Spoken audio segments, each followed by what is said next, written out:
கோபியில் வைரலாகும் கொள்ளை சம்பவம் குறித்த சிசிடிவி காட்சி. நள்ளிரவில் முகமூடி அணிந்த கொள்ளையன் கோபி அருகே உள்ள பொலவக்காளிப்பாளையத்தில் பகவதி ராஜா என்பவரது போட்டோ ஸ்டுடியோவிற்குள் புகுந்து 2 லட்சம் ரூபாய் மதிப்புள்ள கம்ப்யூட்டர் பிரிண்டர், ஹார்ட் டிஸ்க் உள்ளிட்ட பொருட்களை கொள்ளையடித்துச் சென்றது பரபரப்பை ஏற்படுத்தியுள்ளது. கோபி அருகே உள்ள வெள்ளாளப்பாளையத்தை சேர்ந்தவர் வெங்கடாச்சலம் மகன் பகவதி ராஜா. இவர் கடந்த 2 ஆண்டுகளாக பொலவக்காளிப்பாளையத்தில் போட்டோ ஸ்டுடியோ வைத்து நடத்தி வருகிறார்.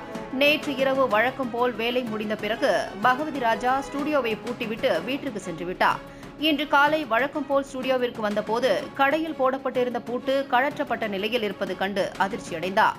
அதைத் தொடர்ந்து ஸ்டுடியோவிற்குள் சென்று பார்த்தபோது உள்ளே இருந்த கம்ப்யூட்டர், பிரிண்டர், 3 ஹார்டு டிஸ்குகள் என சுமார் 2 லட்சம் ரூபாய் மதிப்புள்ள பொருட்கள் கொள்ளையடிக்கப்பட்டிருப்பது தெரியவந்தது.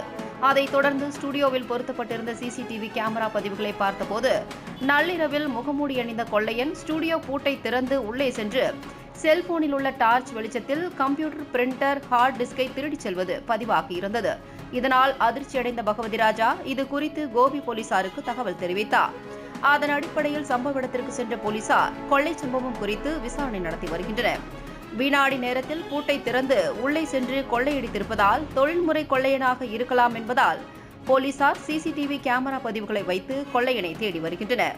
இந்நிலையில் கொள்ளை சம்பவம் குறித்த பரபரப்பான சிசிடிவி கேமரா பதிவு வைரலாகி வருகிறது.